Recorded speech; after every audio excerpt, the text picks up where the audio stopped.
জন্ম দেওয়ার পর থেকেই আপনি তার জন্য কি না করলেন। আপনি তার জন্য নিজের ঈদের সময় নিজের জামা না কিনা সন্তানদের বাপে জামা কিনা দেয়। নিজে আপেল আনলে কমল আনলে নিজে ওই ভালোটা খায় না, সন্তানরে ভালোটা খাওয়ায়। এরপরে আস্তে আস্তে সন্তানটা বড় হয়, 20 বছর 25 বছর পর্যন্ত একজন বাবা তার সন্তানের জন্য লক্ষ লক্ষ কোটি কোটি টাকা খরচ করে, সন্তানের কাপড় চোপড়, খাওয়া দাওয়া, পড়ালেখা ইত্যাদি ইত্যাদি সব কিছুর জন্যই। এরপর একটা সন্তানকে বিবাহ করায়, বিশাল আয়োজন করে বিবাহ টিবাহ সব করাইছেন। এত কিছুর পরে কোনোদিন যদি দেখেন এই সন্তান আপনি বাবার বিরুদ্ধে সন্তান লেগে গেছে, এত কষ্ট যে সন্তানের জন্য করলেন, আপনি সন্তানের হক আদায় করছেন, এরপরে এই সন্তান যদি আপনার না মানে, তখন এই বাবা বলে যে কেমনে সম্ভব, আমার সন্তান আমার কথা শুনে না, এটা কেমনে সম্ভব? বলে কি বলে না? এই যে দেখেন 2 দিন ধরে আপনারা একটা ঘটনা শুনতেছেন, গতকালকে এই ঘটনা আপনারা শুনছেন। এই বগুড়ার একটা ছেলে, আমি বলার আগে হুজুর বলে দিচ্ছি, তার মানে সবাই জানেন কম বেশি। বগুড়া দুপচাচিয়া যুবক ছেলে, গায়ে তার পাঞ্জাবি, চেহারাও সুন্দর, কিন্তু একটা মেয়ের টানে, একটা মেয়ের প্রেমে পড়ে 500-1000 টাকা হাত খরচের জন্য নিজের মাকে হত্যা করে ফ্রিজের ভিতরে ঢুকাইছে। নাউজুবিল্লাহ। এর চাইতে নিকৃষ্ট সন্তান আর বাংলার জমিনে হতে পারে? যেখানে আল্লাহ বললেন ফালা তাকুল্লাহুমা উফ, বাবা মার সাথে উফ শব্দ করে কথা বলবা না। আরে এমন কষ্ট দিবা না যে বাবা মা উফ বলে। সেই জায়গার ভিতরে একটা সন্তান যখন তার মারে হত্যা করছে, এই সন্তানটা তার মারে হত্যা করার পরে এই সন্তানটাই আবার বিচার চাইতেছে যে আপনারা বিচার করবেন, তদন্ত করেন। আল্লাহ তদন্ত বের করে দিচ্ছে, আল্লাহ ধরা খাওয়াই দিচ্ছে। এই যে দেখেন অবস্থাটা, এটা তো কিয়ামতের আলামত। এটা কি কিয়ামতের আলামত? এরকম জঘন্য ঘটনা যুগ যুগ ধরে আমরা শুনি না। এরকম ঘটনা এখন ঘটতেছে। যেই মায়ের দিকে একবার তাকালেই কবুল হজের সওয়াব।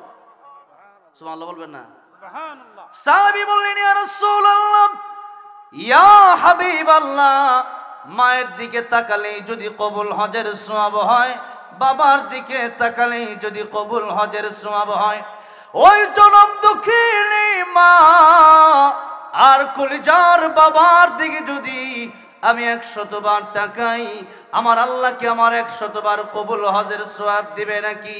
আমার নবী ডাক দিয়ে বলেন, সাহাবী রে, 1 বার 2 বার 100 বার নয়, যতবার তুমি আমার বাবার দিকে নেক নজর দিয়া তাকাবা, আমার আল্লাহ ততবার তোমার আমলনামায় কবুল হজের সওয়াব লিপিবদ্ধ করে দিবে।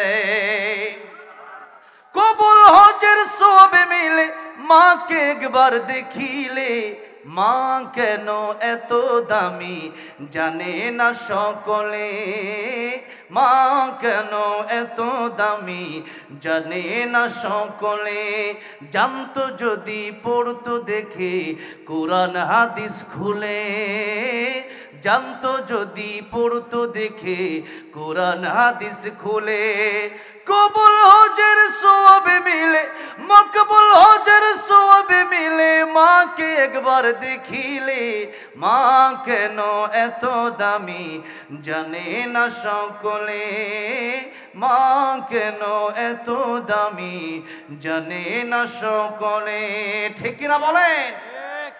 যে মা জনম দুঃখিনী 10 মাস 10 দিন আপনাকে পেটের ভিতর ধারণ করল, মা জনম দুঃখিনী। আপনি যখন মায়ের পেটের ভিতরে ছিলেন, আপনার মাথাটা ছিল নিচ দিকে আর পা দুইটা ছিল কলিজার দিকে। এক একটা লাথি মেরেছেন, এক এক লাথির যন্ত্রণা মা সইতে পারে নাই। সেই জনম দুঃখিনী মা তখন চিন্তা করেছে, এখন যদি আমার হাতে বিষ থাকতো, এই বিষ পান করে আমি মরে যেতাম, আর জীবনে কোনোদিন বাচ্চা নেওয়ার কল্পনাও মা করে না। ওই জনম দুঃখিনী মা যখন তার সন্তানের সুন্দর চেহারাটা দেখে, আর যখন বাচ্চা কাঁদতে থাকে, তখন জনম দুঃখিনী মা সেই সমস্ত যন্ত্রণাগুলোর সাথে সাথে বলে যায়। যেই মা এত কষ্ট করলো আপনার জন্য, 2 বছর দুধ পান করাইলো, আপনি ঘুমাইছেন, আপনার মা আপনার জন্য ঘুমাইলো না, বলেন তো দেখি সেই মায়ের দাম আল্লাহর পরে আছে না নাই? সেই মায়ের ব্যাপারে নবীজি বললেন একবার তাকাইলেই কবুল হজের সওয়াব। এবার দেখেন, হজ করতে গেলে যেমন কিছু ইবাদত আছে দৈহিক, দেহের মাধ্যমেও ইবাদত আছে, আর্থিক ইবাদতও আছে। দেহের ইবাদত কোনটা? যেমন নামাজ। নামাজ যদি আপনি না পড়েন, আপনি যদি বলেন যে কিরে দোস্ত কেমন আছো? ভালো আছি।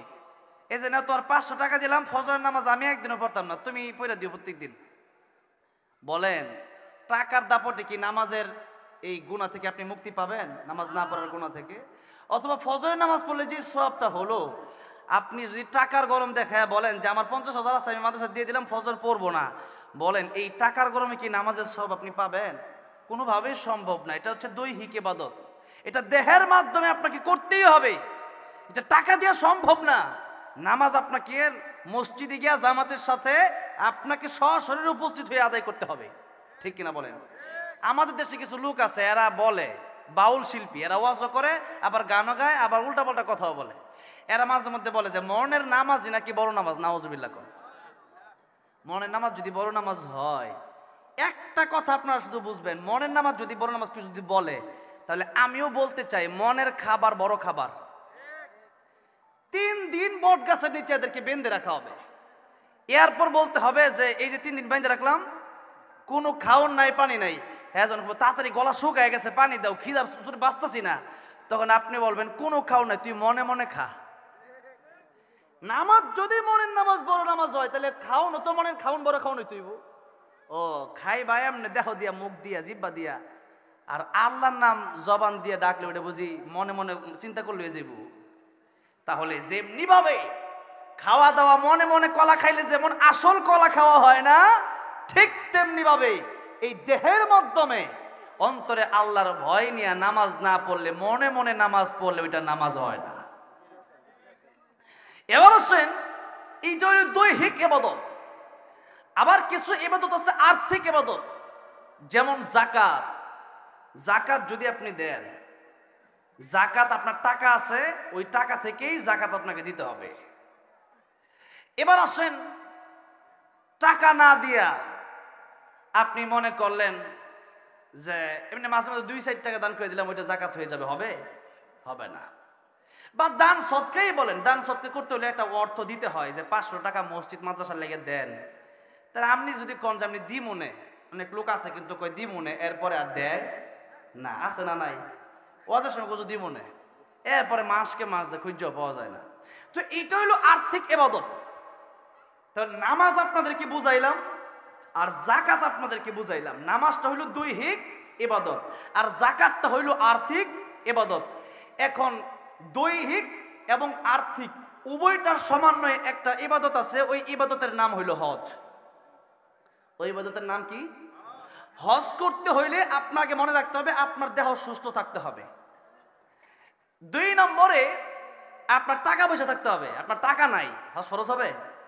অথবা আপনার টাকা আছে, আপনি এমন অসুস্থ যে 2টা পাওই নাই আপনার, অথবা আপনার হাত নাই, হজ করতে পারবেন না, তাহলে আপনার হজ ফরজ হবে না।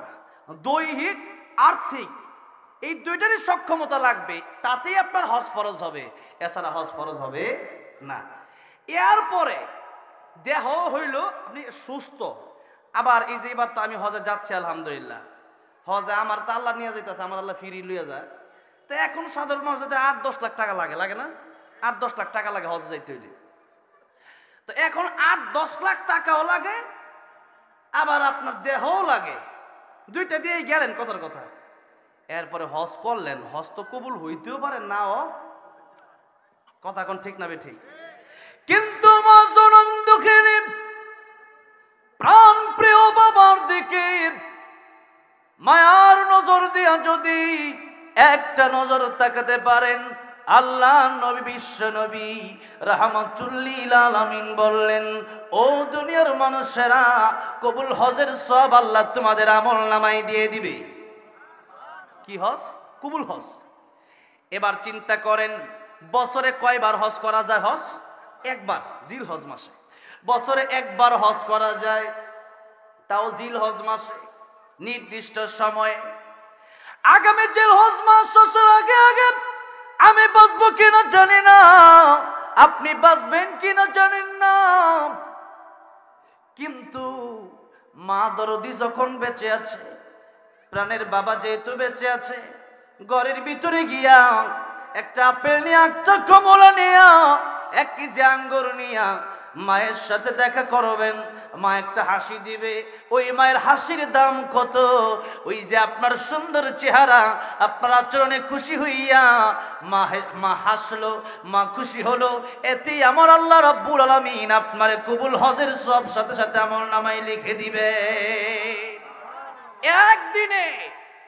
একদিনে আপনি 100 বারের বেশি 1000 কবুল হজের সওয়াব নিতে পারেন। আরে এই কথাগুলা বললে পরে এটা কি আমলের কথা না?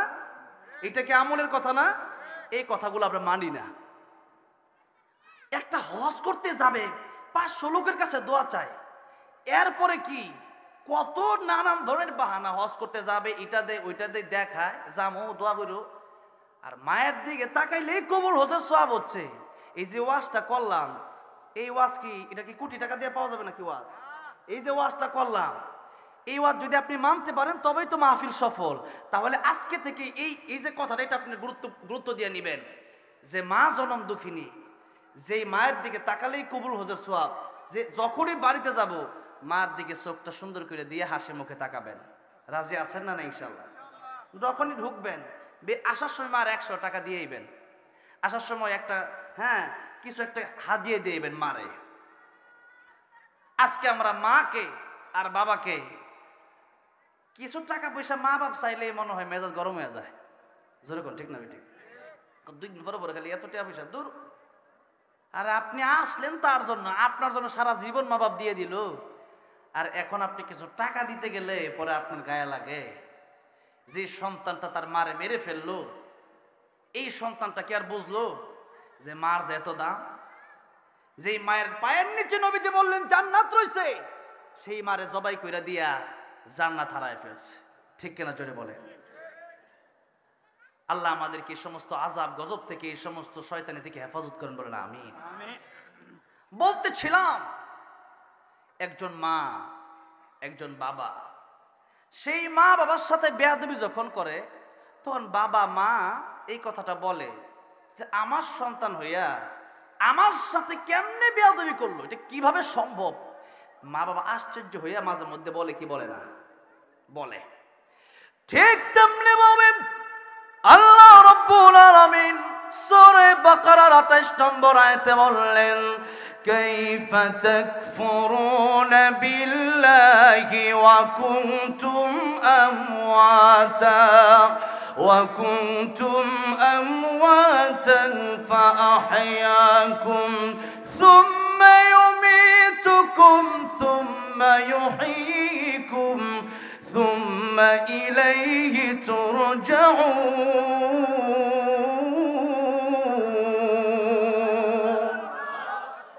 كيف تكفرون بالله আমি আল্লাহ মানুষকে বানাইলাম, মানুষকে তো আদর করলাম, এরপরেও মানুষ আমি আল্লাহর সাথে কিভাবে নাফরমানি করে? এটা কিভাবে সম্ভব? অথচ আমওয়াতা, মানুষ ছিল মৃত, ফাহিয়াকুম, আমি আল্লাহ তাদেরকে জীবন দান করলাম। আল্লাহ রাব্বুল আলামিন বললেন, ছিলে মৃত, জীবন দিলাম আমি, সুতরাং গোলামিও হবে আমি আল্লাহর। কার গোলামি হবে? আল্লাহ। কেন হবে? যেহেতু জীবনটা দিছেই আল্লাহ। কে দিছে? এখন সাধারণত গার্মেন্টসে যদি কেউ চাকরি করে, সে যদি ঠিক মতো চাকরি না করে, তারে কি বেতন দিবে? বেতন দেয় না। আর আমরা আল্লাহর গোলামি যে করব, ফজরের নামাজের সময় যখন ডাক দেয় আসসালাতু খায়রুম মিনান নাওম,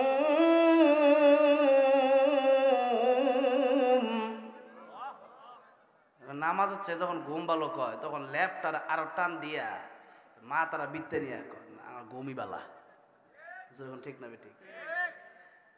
মুয়াজ্জিন যে বলতেছে নামাজে ঘুম থেকে নামাজ ভালো, এটা তো এই জন্য বলতেছে যে ও দুনিয়ার মানুষেরা, এটা কিন্তু আমার কথা না, আমার আল্লাহর কথাটাই আমি বলতেছি।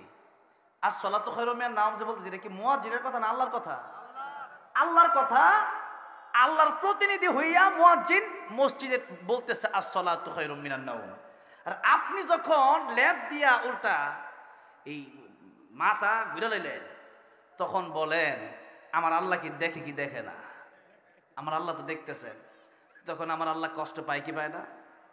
যে আমার জন্য আমার ডাক চলে আসছে, আমি তোরে ডাকতেছি তুই মসজিদে আয়, আর তুই মসজিদে না আইসা তুই ঘুমাচ্ছিস। ও বান্দারে, এটা তো একটা নাফরমানি। তোমার খাওন দিলাম আমি, শ্বাস প্রশ্বাসের ব্যবস্থা করলাম আমি, চোখ দিয়া দেখতেছো চোখ দিলাম আমি, সব দিলাম আমি, কিন্তু আমার কথা তোমার কাছে ভালো লাগে না। এরপরে রাতের বেলায় আমরা ঘুমাই। এই রাতের বেলায় যখন আমরা ঘুমাই, তখন আমার আল্লাহ সজাগ থাকেন কি থাকেন না? আমার আল্লাহর ঘুম আছে যখন আছে। আল্লাহু লা